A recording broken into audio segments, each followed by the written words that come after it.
Ó Senhor, queremos declarar que nós o amamos, mas o Senhor sabe, nós somos filhos ingratos de um Pai maravilhoso. Muitas vezes não sabemos expressar o nosso amor, muitas vezes colocamos tantos sentimentos humanos, as nossas próprias vontades, desejos.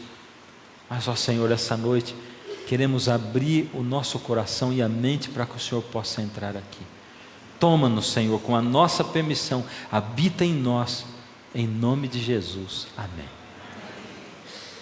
Quero convidar você para abrir a sua Bíblia em Jeremias capítulo 1. Jeremias capítulo 1. O livro de Jeremias está no Antigo Testamento. Ele é um dos profetas chamados profetas maiores. Do verso 1 em diante diz assim: palavras de Jeremias, filho de Ilquias, um dos sacerdotes que estavam em Anatote, na terra de Benjamim. A ele veio a palavra do Senhor nos dias de Josias, filho de Amon, rei de Judá, no 13º ano do seu reinado. Isso aqui é só para colocar a gente de acordo ou na época em que isso aqui foi escrito, para a gente saber que Deus fala muita coisa a respeito de muitos profetas. Quando a gente fala, por exemplo, de Moisés, a gente sabe que Moisés nasceu numa época muito difícil, e que quando Moisés nasceu, o povo hebreu era escravo no Egito, e que a mãe dele teve que escondê-lo, porque o faraó fez um edito onde os meninos seriam assassinados, e a mãe escondeu, colocou num bercinho de junco, e a filha do faraó achou. A gente sabe um monte de coisa sobre Moisés, sobre José, sobre outros, mas sobre Jeremias a Bíblia não fala muito.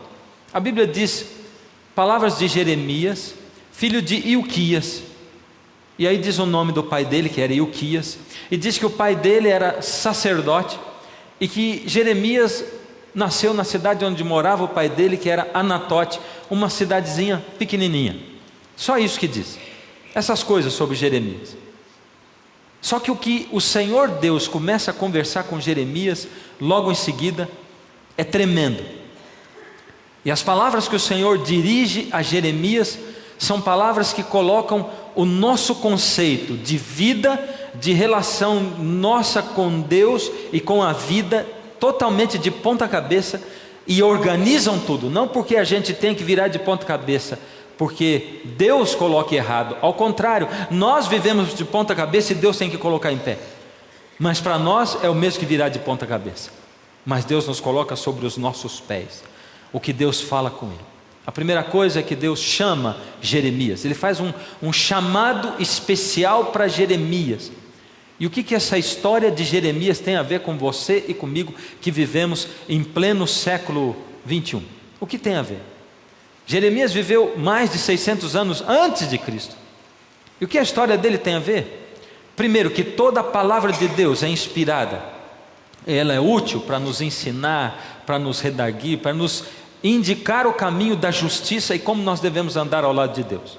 Segundo, cada palavra que existe na Bíblia é dita para mim, para os dias de hoje, e é por isso que eu tenho que aprender a ler a Bíblia, a palavra de Deus. É por isso que eu tenho que aprender a recebê-la como a palavra de Deus na minha vida. É por isso que eu tenho que recebê-la como sendo o Senhor Deus falando comigo, falando a mim. É por isso, porque o Senhor Deus quer conversar comigo, Ele quer falar comigo, Ele quer se dirigir a mim.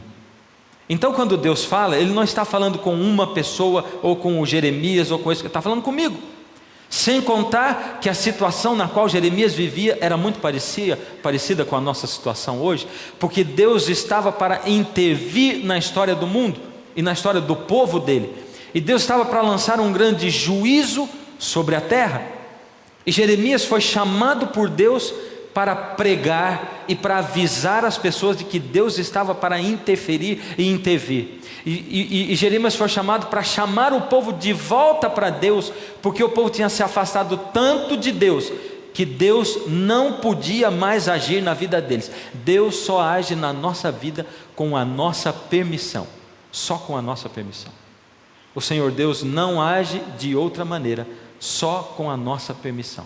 E é por isso que você é capaz de vir a um lugar desse aqui, é por isso que você é capaz de ir à igreja, é por isso que você é capaz de assistir à televisão, um programa religioso, o Senhor tocar a sua vida, o seu coração, e mesmo assim você não aceitar a Deus e não mudar nada na sua vida.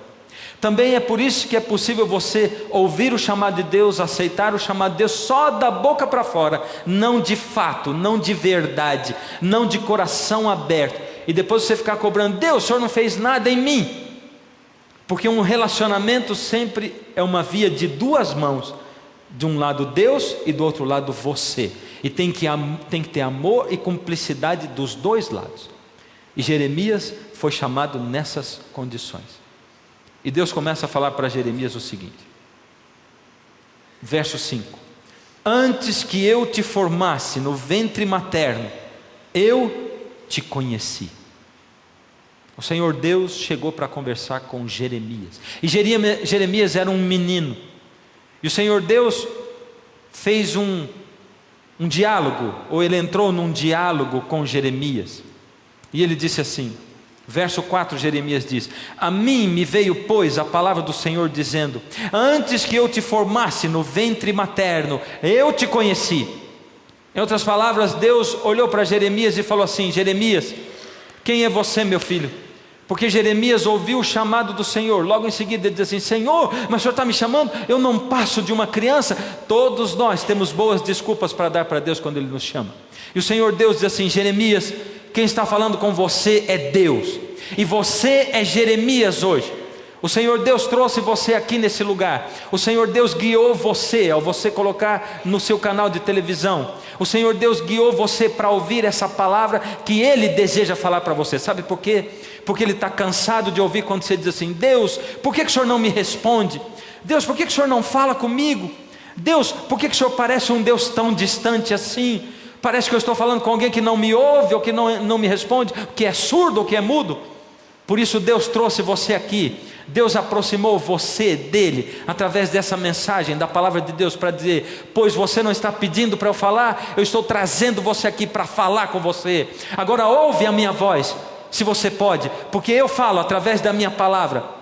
Eu falo através de pregações, eu falo através de pessoas, eu falo através de circunstâncias, eu falo também na sua mente, através de sonhos, eu falo através de visões, eu falo de muitas maneiras. Agora ouve a minha voz, porque eu vou falar para você: antes que eu te formasse no ventre da tua mãe, eu te conheci. E o que Deus está querendo dizer com isso? Deus está querendo dizer: Jeremias, olha para mim, filho, nós seres humanos somos tremendos, nós olhamos para Deus e questionamos a Deus, nós somos sempre assim. Já desde pequenos nós somos questionadores, questionamos os nossos pais. A gente mal aprende a falar, a gente diz assim: por que não? Não é a pergunta que a gente ouve dos filhos durante um bom tempo? Filho, não. Mas por que não? Por que não, pai? Mas pai, por que não? A gente escuta o por que não de muitas maneiras. Por que não? Porque nós somos indagadores, nós queremos a explicação, porque se a resposta não for convincente, eu vou fazer do meu jeito e não do seu jeito, Senhor. Por que não? Nós olhamos para Deus e dizemos assim: Senhor, prova para mim que o Senhor existe.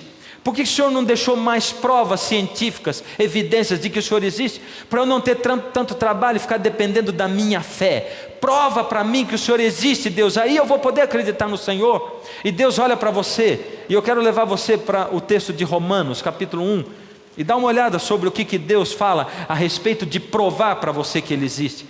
O Senhor Deus diz em Romanos, capítulo 1, do verso 20 em diante, 20 e 21, porque os atributos invisíveis de Deus, assim o seu eterno poder, como também a sua própria divindade, claramente se reconhecem desde o princípio, sendo percebido por meio das coisas que Ele criou.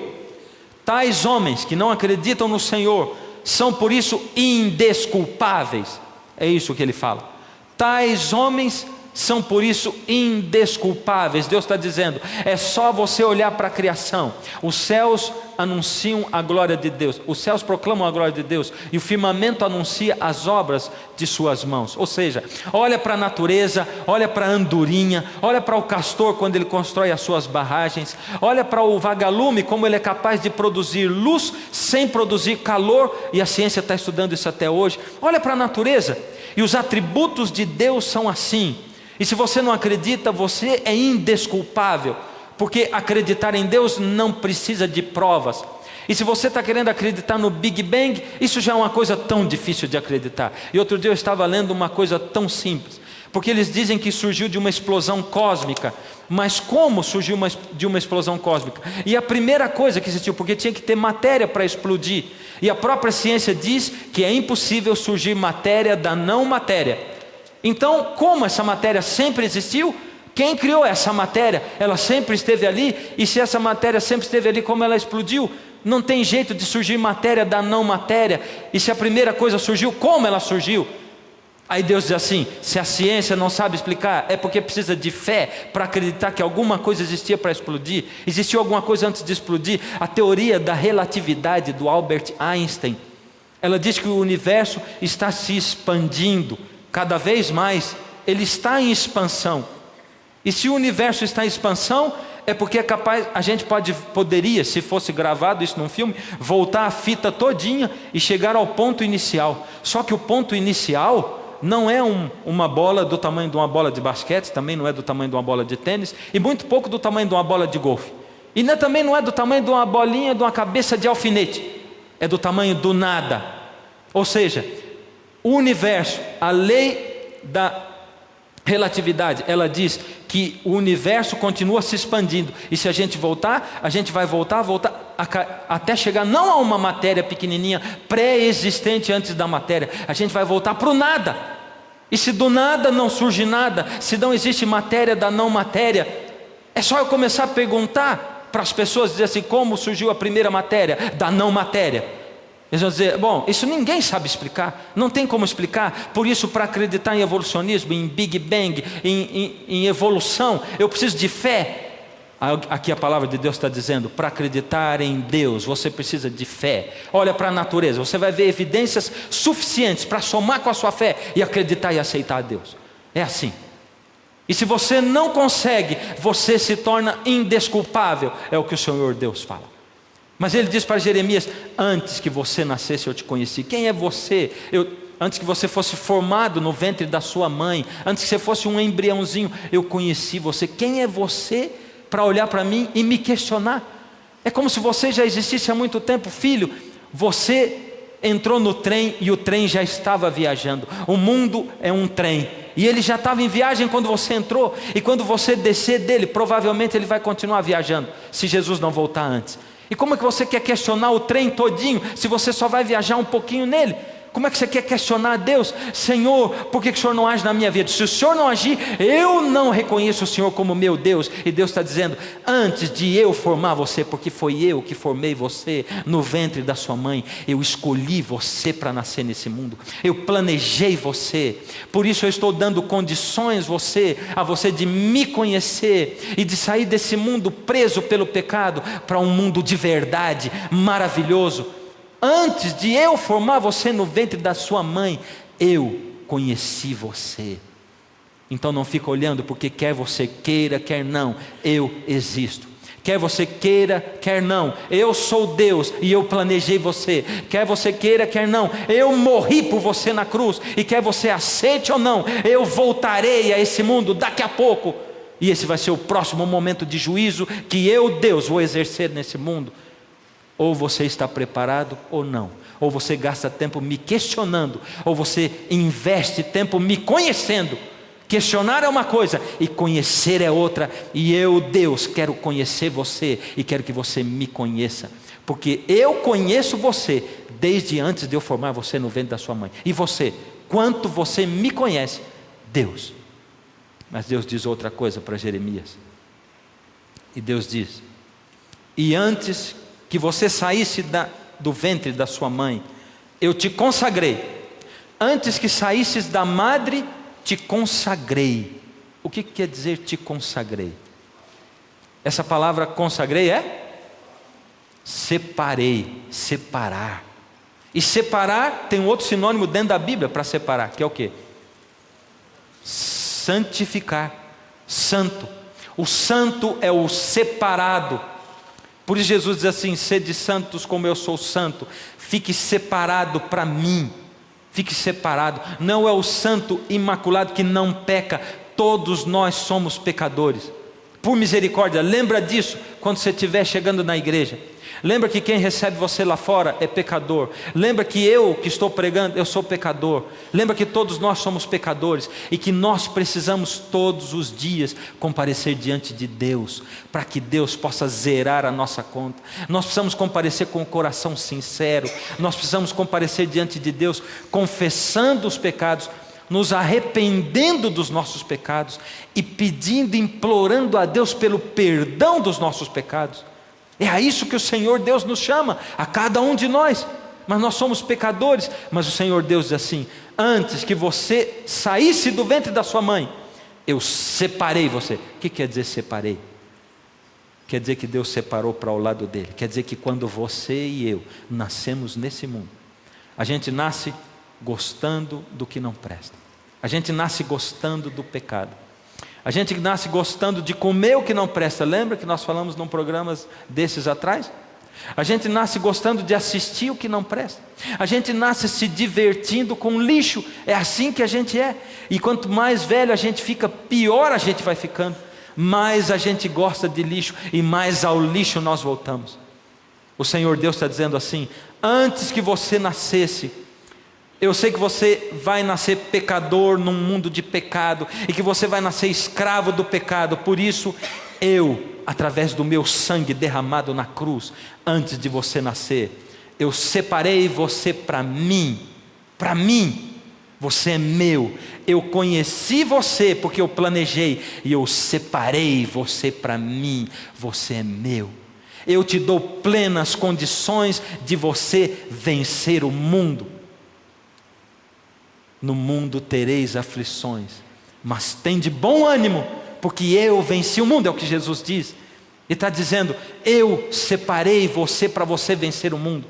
E eu vou dizer um negócio para você: é obra-prima de Satanás fazer você sentir que você é o mais miserável de todos os seres humanos. Lembra disso sempre. E você vai olhar para todo mundo e sempre vai se comparar. A miséria humana é se comparar com o próximo. Por isso a lei de Deus protege você. O Senhor Deus protege você na lei dele, quando ele diz assim: não cobiçarás. Não cobiçarás. Sabe o que Deus está falando? Proteja-se da desgraça que é viver a vida se comparando com o seu irmão. Sabe, eu tive uns tempos atrás o privilégio de fazer uma série dessas aqui lá na Inglaterra. E aí eu estava lá e fui conhecer a casa do pastor, que mora lá há muitos anos. E ele mora numa casa a 1h30 da igreja dele. 1h30 da igreja dele. E ele mora numa casa de aproximadamente 60 metros quadrados, que ele pagou alguns milhares de euros, algumas centenas de milhares de euros, aproximadamente 350, 400 mil euros, quase $500 mil. Agora você imagina que aquela casa de 60 metros quadrados, a 1h30 do centro de Londres, onde a igreja é dele, e ele feliz da vida, porque poucas pessoas da igreja dele conseguiram, depois de tanto tempo, comprar uma casa como aquela, porque é caro. Feliz da vida. E aí, aqui no Brasil, a gente mora, quem mora numa casa de 60 metros, fica olhando e dizendo assim: puxa, a casa do fulano, aquilo que é casa, puxa, isso aqui é casa, não esse aqui que eu tenho. Agora lá o outro está contente, mas se ele morasse em outro lugar, talvez ele também não estivesse contente, porque a desgraça da nossa vida é a comparação, é a cobiça, é eu querer ter a vida do outro, é eu dizer assim: o meu casamento não dá certo por causa da minha esposa, porque se a minha esposa fosse a fulana de tal que é a mulher do outro, aí daria certo, porque ela é que é uma esposa de verdade, ele é que é um marido de verdade. É eu olhar para o outro e cobiçá-lo para mim, sem me lembrar que a pior pessoa do meu casamento sou eu mesmo, e que se eu tenho aquele marido, aquela esposa, eu preciso aprender muito com ele. Eu preciso aprender lições, ou é de humildade, ou é de perdão, ou é lição de sabedoria. Eu preciso aprender alguma lição com ele. E eu preciso, é lógico que tem gente que sai dos padrões normais, aí vai para o vandalismo, para destruir a outra pessoa com palavras, destruir a outra pessoa com gestos, destruir a outra pessoa também com atos físicos. Aí já está fora de cogitação, porque isso aí é crime, isso aí é ser bandido. Quando você destrói a outra pessoa com quem você é casado, você está cometendo um crime, você está matando essa pessoa, seja aos poucos ou seja de uma vez, você está matando essa pessoa. Por isso eu não estou falando desse tipo de gente. Esse tipo de gente precisa estar na cadeia, ou precisa rogar muito a Deus, para que Deus tenha misericórdia, para transformar a sua vida e a sua natureza. Mas o Senhor Deus está dizendo assim: não se compare com o outro, olha para você mesmo e para mim. Não deseje nem a experiência espiritual que o outro tem. Eu gostaria de ter a fé igual a dele. Puxa, que experiência linda ele viveu. Eu queria ter uma experiência de vida como ele. Deus tem experiências especiais para você. Deus não trata você no atacado. Para Deus você não é o consumista. Para Deus você não é a população da cidade. Para Deus você não é a congregação da igreja. Você tem nome, endereço. Deus sabe quem você é. Ele conhece você porque Ele planejou você, e Ele conheceu você antes de você sair do ventre da sua mãe. Por isso Deus tem uma experiência espiritual para você especial. E a experiência de qualquer homem, do homem de maior fé da Bíblia, porque o Senhor Jesus disse que o maior de todos os profetas tinha sido João Batista até aquele tempo. E pega o João Batista, pega o Elias, pega o Moisés, qualquer um deles, eles ainda tiveram uma experiência espiritual aquém daquilo que Deus quer que você tenha, e daquilo que Ele pode levar você a ter, se tão somente você olhar só para Ele.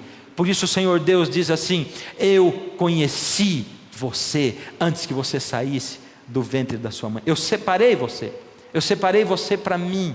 Eu consagrei você para mim antes que você saísse do ventre da sua mãe. Você é meu. Eu te dou plenas condições de vencer o pecado, de vencer esse mundo. É só você olhar para mim, é só você acreditar em mim. Tenha fé. Para ter fé você tem que conviver comigo, tem que ir à igreja, tem que ler a Bíblia, tem que orar, aprender a fazer essas coisas. Mas vai atrás disso como quem busca água, quem busca comida, o pão, o alimento. Faz isso e você vai ter fé, e você vai se aproximar de mim.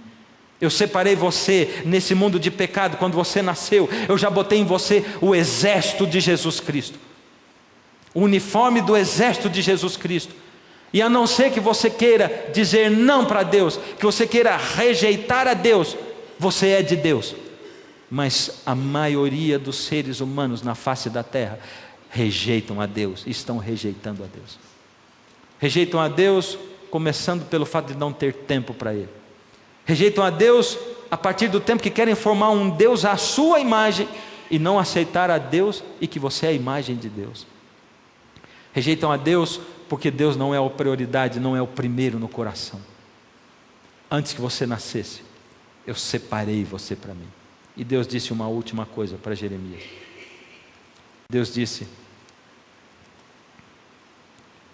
aqui diz assim: e te constituí profeta às nações. O que é constituir profeta às nações? Terceira coisa, te constituir. A palavra constituir é dei. Deus está dizendo para você, Jeremias: eu, antes de formar você no ventre da sua mãe, eu conheci você.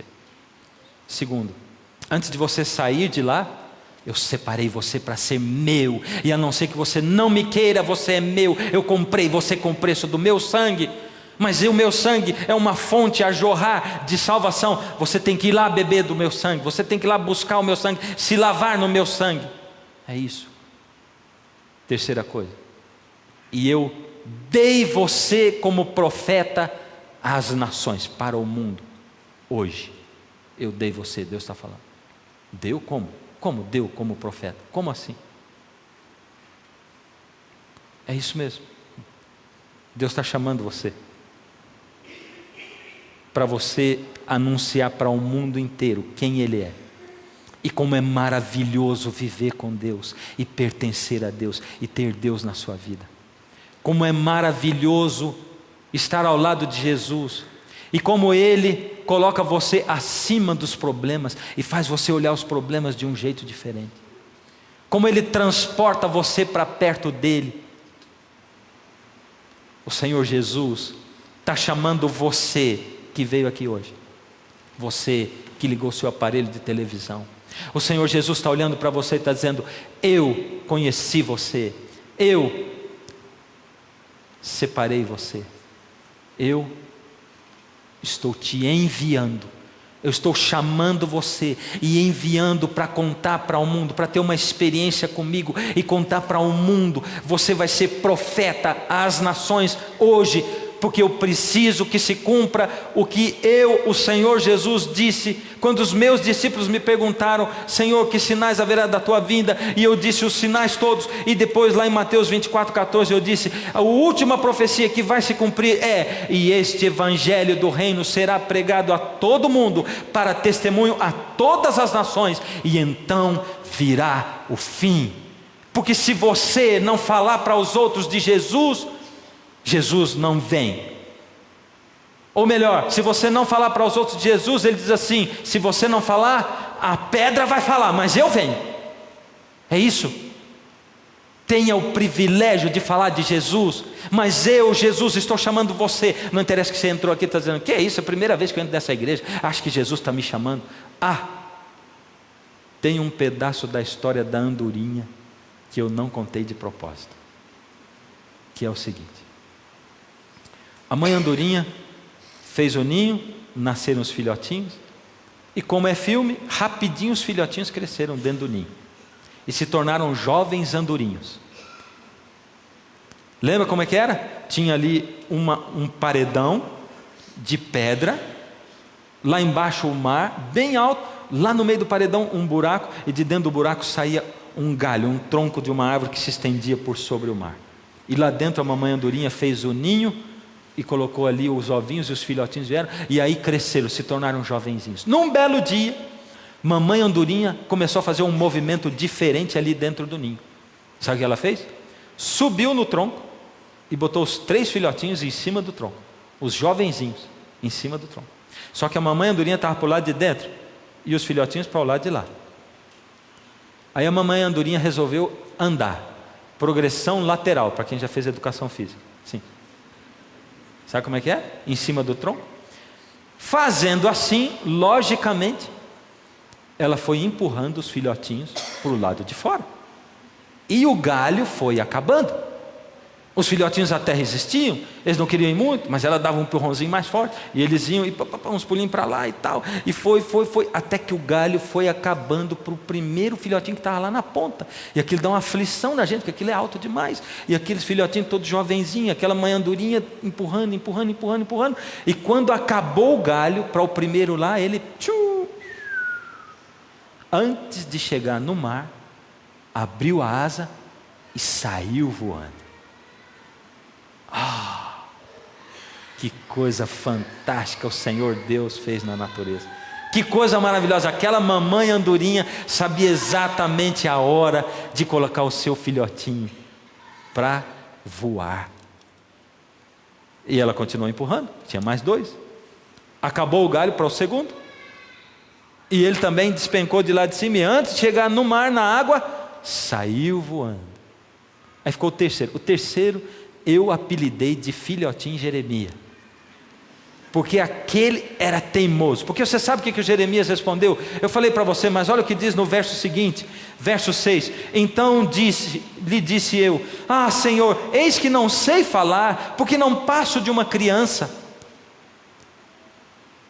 Aí tem um monte de filhotinho Jeremias, um monte de gente que olha para mim hoje e diz assim: imagina, eu não sou de igreja nenhuma, imagina, eu vim primeira vez nessa igreja, imagina que Deus está me chamando para falar de Deus para os outros.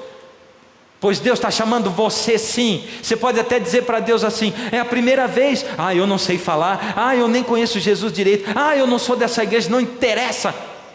Deus está dizendo: eu mando você. E olha o que Deus disse para Jeremias. Ele diz assim: mas o Senhor me disse, não digas, não passo de uma criança.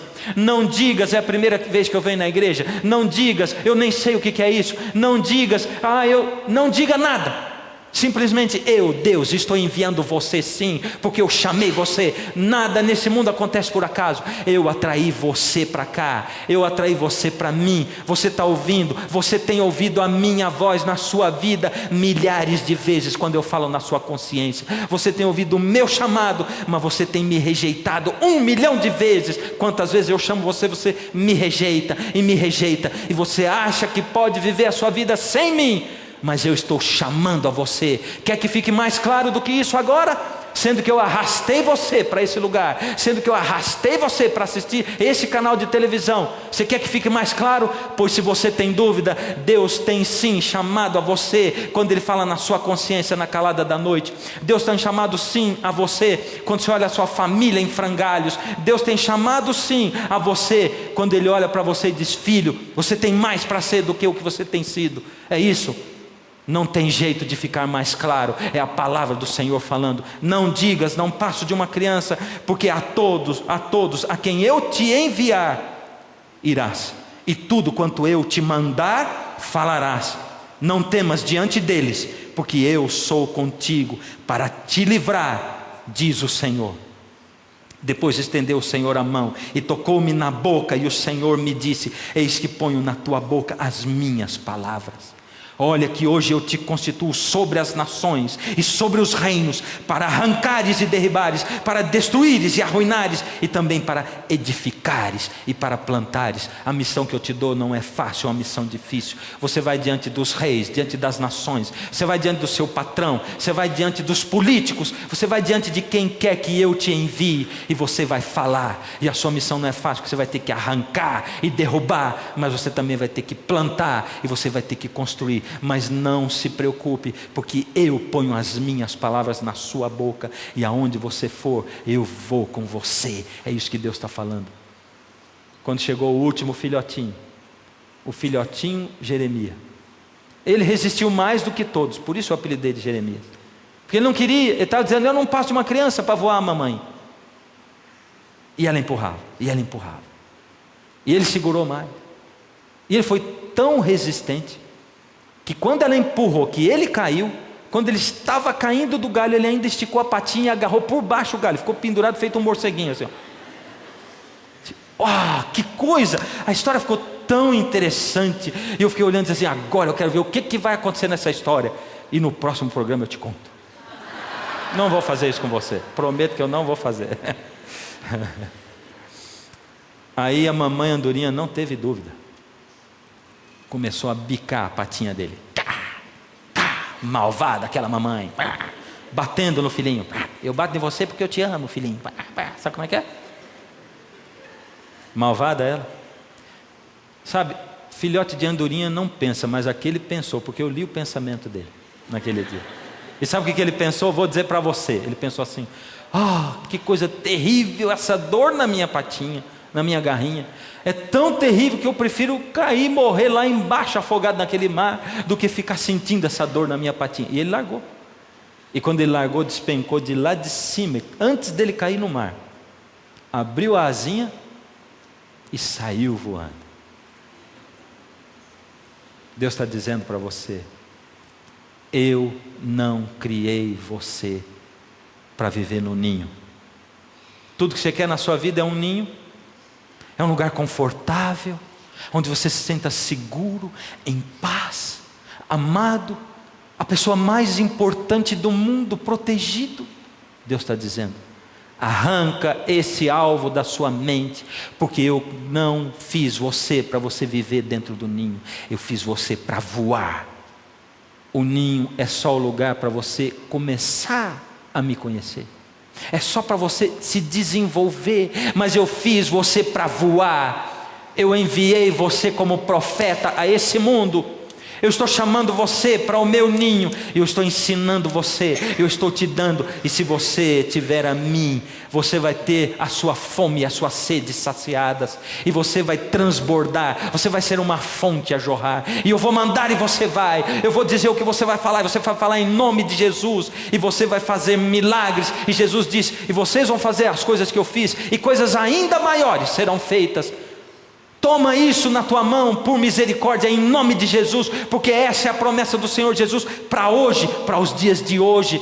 É isso que o Senhor Jesus coloca na sua mão, é a isso que Ele chama você, e Ele diz: filho, você está muito acanhado, querendo ficar dentro do ninho, você se acha um coitadinho, você se acha um desamparado, você fica me questionando, você fica dizendo: Deus, cadê o Senhor? Você fica querendo, me tratando como se eu não existisse. Filho, eu chamei você e eu dei você para esse mundo. O seu papel não é ficar dentro do ninho, se sentindo protegido e acalentado. O seu papel é ir para esse mundo, arrancar, derrubar, plantar e construir. O seu papel é ser meu profeta, e é para isso que eu estou chamando você, filho. Qualquer coisa menos do que isso é nada, é zero. E qual é o evangelho que você tem que pregar quando você vai? Qual é? Qual é? No Antigo Testamento, qual era o evangelho, o primeiro? Qual era? Cadê esse povo? Quem era o evangelho, o primeiro evangelho do do Antigo Testamento? O Cordeiro. E o segundo? O santuário. E qual foi o terceiro evangelho vivo? O Senhor Jesus Cristo morrendo na cruz, porque o Cordeiro apontava para Jesus morrendo na cruz, o santuário também. E aí a gente diz: pronto, agora acabou o santuário, porque o véu se rasgou de alto a baixo. Aí Paulo diz: não, nós temos agora um sumo sacerdote. Jesus, o nosso Cordeiro, é o nosso sumo sacerdote do santuário do céu, e ele já passou no lugar santo, agora ele está no Santíssimo, e nós estamos na época do juízo. Então o evangelho que eu tenho que pregar é o seguinte: você sabe o que Jesus fez desde o começo do mundo? Ele prometeu que ia morrer, e depois ele morreu. E sabe o que ele está fazendo agora? Ele passou para o santuário, o lugar santo, intercedendo, e agora ele está em juízo. E você e eu somos convidados a entrar dentro do santuário através das nossas orações. Olhe para o Antigo Testamento, olha para Hebreus, olha para o Apocalipse, olha para a Bíblia toda, e você vai ver que o santuário é o tema central da Bíblia, e que o Senhor Jesus tem que ser aceito hoje como o seu sumo sacerdote. E o Senhor Jesus está chamando a você e a mim para proclamarmos o evangelho. E quando ele diz em Mateus 24:14: e este evangelho do reino será pregado a todo mundo para testemunha a todas as nações, então virá o fim do reino. Qual reino? Você que assistiu os programas aqui se lembra: o reino da glória, o reino do pecado que entrou, e em seguida da graça, o reino da graça confirmado com Jesus na cruz, e o reino da glória que o Senhor Jesus irá restaurar. Esse é o evangelho do reino. Todos os reinos pelos quais nós passamos, através da história do santuário e do Senhor Jesus, o seu e o meu sumo sacerdote hoje no céu, ao qual nós somos convidados, para a companhia do qual nós somos convidados através da oração, da consagração e da fé. E o Senhor Jesus está chamando você como testemunha disso. Essa é a base do evangelho para a salvação de todo aquele que nele crê. E o que você vai responder para Jesus? Qual é a sua resposta para Jesus? O Senhor Jesus deseja mais do que tudo ter você do lado dele. O Senhor Jesus deseja mais do que tudo que você aceite o convite, porque para que Ele possa atuar você precisa aceitar. Ele já separou você para Ele, mas você tem que aceitar. E quem fica em cima do muro já decidiu do lado errado. No rio caudaloso, quem para de nadar contra a maré já vai ser arrastado. Não tem jeito de ser neutro, tem que se decidir ao lado de Jesus. Hoje o convite é diferente. O convite não é só para aceitar a Jesus como seu Salvador. Não é só para aceitar a Jesus como seu intercessor no santuário celestial, hoje na época de juízo. É para isso também, mas é para ser enviado por Deus. Ter Deus dentro do coração e começar a compartilhar. Isso não é difícil, é? Eu fico olhando para alguns rostos aqui que têm recebido o Senhor Jesus. É a coisa mais maravilhosa do mundo ver como é que vocês vão deixando Deus entrar no coração. E de repente você fica assim, doido de vontade de falar de Jesus para todo mundo, doido de vontade que todo mundo venha ao programa, doido de vontade que todo mundo da sua família conheça Jesus e aceite a Jesus. E as pessoas começam a olhar para você e dizer assim: ih, está ficando chato. Porque aquele que aceita Jesus, Jesus transborda da sua alma. Esse é o primeiro amor. E a reprovação do Senhor Jesus à igreja de Laodiceia, que são os cristãos, nós cristãos dos últimos dias, é: tenho porém contra ti, que abandonaste o primeiro amor. Esse primeiro amor não pode acabar nunca. Por isso não é difícil falar de Jesus, porque quem tem Jesus, Jesus transborda do seu coração. Quem tem o Filho tem a vida, e o Senhor quer que você tenha a vida. O Senhor Jesus hoje vai chamar você. Quando você fala de Jesus para um, para outro, aquilo vai virando uma bola de neve que você não sabe nem onde vai parar. Esses dias, há um tempo atrás, um casal lá em Petrolina, o Fabiano com a Eugênia. A Eugênia começou a ter problemas muito sérios, porque ela foi fazer uma faculdade de artes. E lá na faculdade de artes, muitos professores ateus, pós-modernos, é um nome bonito para esse ateísmo moderno. E começaram a engendrar, a colocar, insuflar filosofias na mente dela. E ela começou a descrer de Deus, questionar Deus. E à medida que Deus foi saindo da vida dela, foi entrando um vazio interminável. E ela caiu numa depressão tremenda. Sem fé, sem Deus. E ela foi para suicidar. Subiu num lugar para suicidar. A população reuniu ali embaixo, as pessoas gritando para ela não pular dali. E o corpo de bombeiros veio. E um bombeiro se aproximou dela. E esse bombeiro começou a falar de Jesus para ela e de Deus para ela. Chamado por Deus, não somente para ser um bombeiro, mas um bombeiro servo do Deus Altíssimo, do Senhor dos Exércitos. E ele começou a falar de Jesus para ela. E à medida que ele falava de Jesus, de Deus, ela falou assim: ele poderia ter falado qualquer outra coisa para mim que não ia me fazer desistir, mas à medida que ele falava, aquilo preencheu o meu coração e a minha alma. Preencheu. E ela desistiu. Depois de algum tempo, a mãe dela, que é membro de uma igreja evangélica, outra igreja não adventista, disse: filha, você está precisando de Deus. Você faz arte. Tem uma TV que eu vou mostrar para você, vou te falar, é a TV Novo Tempo. Está no canal 141 da Sky. Ali tem um programa da tia Cecel e ela ensina arte. Dá uma olhadinha lá. E ela começou a assistir não só o da tia Cecel, como outros programas também. E o marido dela, Fabiano, também começou a assistir. E ele começou a pedir os cursos por correspondência. E começou a fazer os cursos por correspondência. E ele foi tirando as dúvidas dele com o missionário Manassés, que está todos os dias aqui antes do programa começar, através da internet.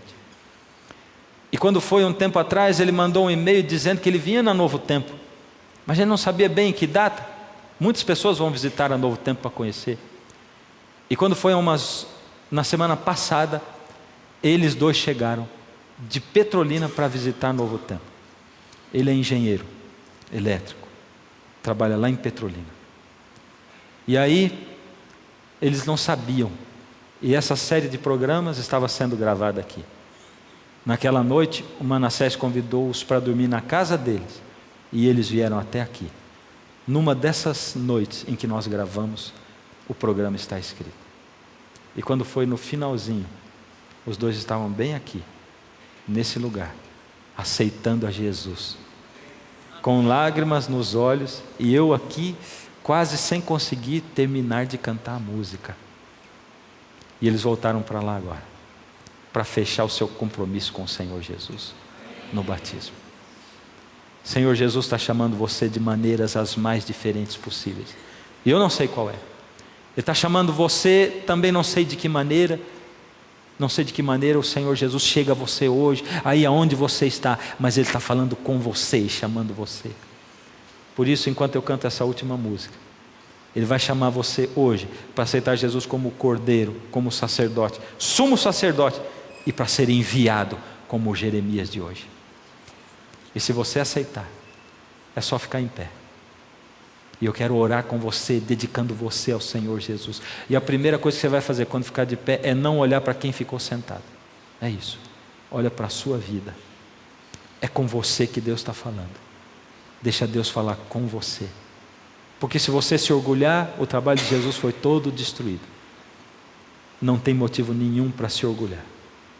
É você e Jesus. Enquanto a música toca, o Espírito de Deus toca o seu coração. E se você souber a música, canta comigo. Essa música fala de gente que se colocou nas mãos de Jesus e que deixou o Senhor Jesus operar através dele.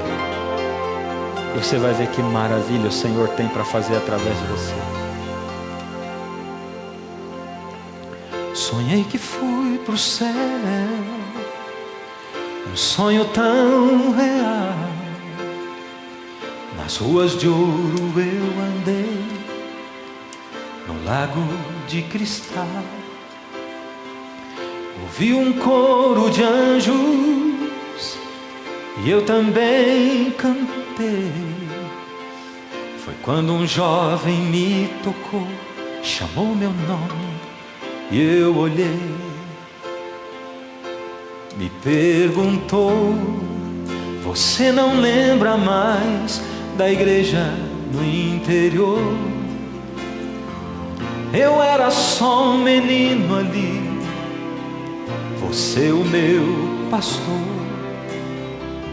Você me ensinou a orar e me falou da cruz.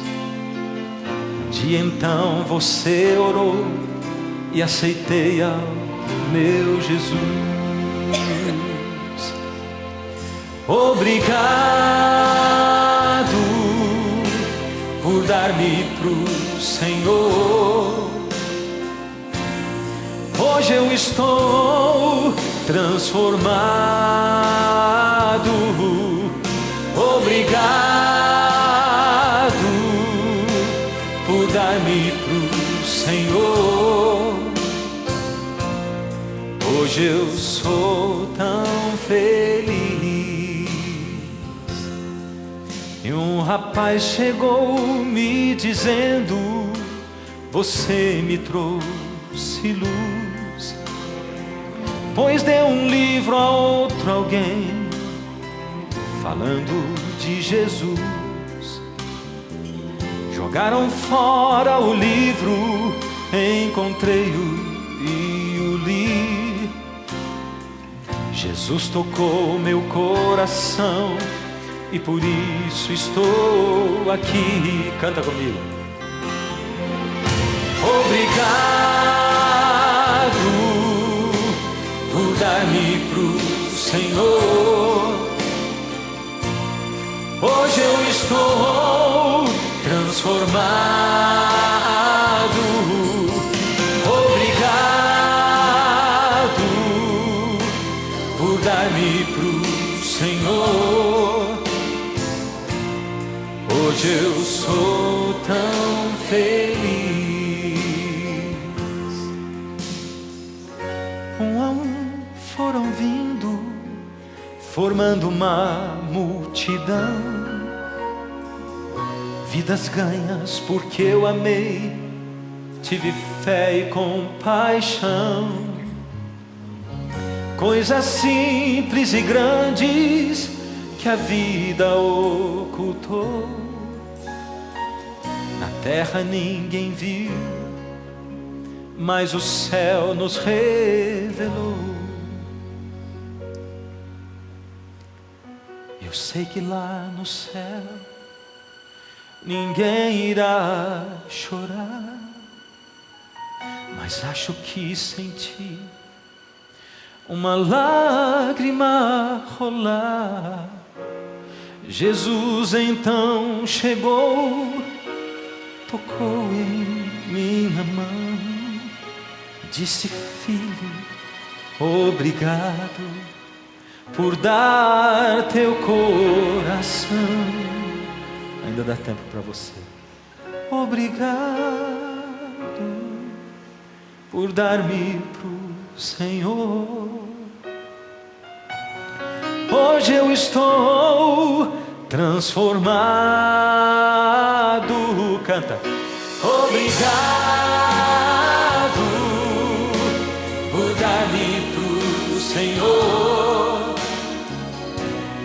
Hoje eu sou tão feliz. Obrigado porque eu tive sede, você me deu de beber. Obrigado porque eu estive nu e você me deu roupa e me vestiu. Porque eu tive fome, você me deu o que comer. Obrigado porque eu estava preso e você foi me visitar. Porque eu estava doente e você foi me ver e orou comigo.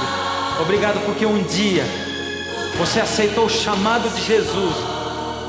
Você aceitou o Senhor Jesus. Aceitou ser um profeta dele. E por causa de você que falou de Jesus para mim,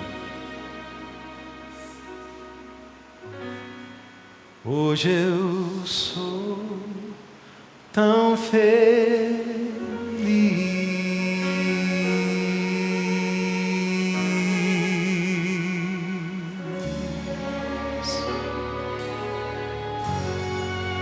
Ó Senhor Jesus, aceita, Senhor, a entrega que nós fazemos ao Senhor.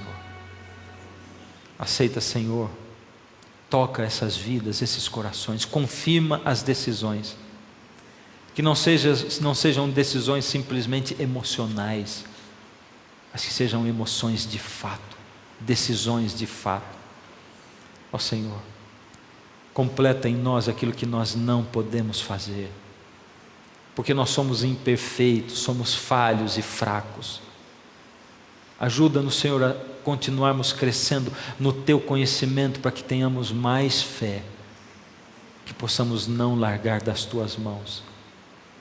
Mas queremos também nos colocar nas Tuas mãos, Senhor, para que se o Senhor precisar nos empurrar para fora do galho, para despencarmos, Senhor, para sabermos que precisamos voar, faça isso porque autorizamos. Toma-nos nas Tuas mãos, e que nada nos afaste do Senhor, em nome de Jesus. Amém, Senhor.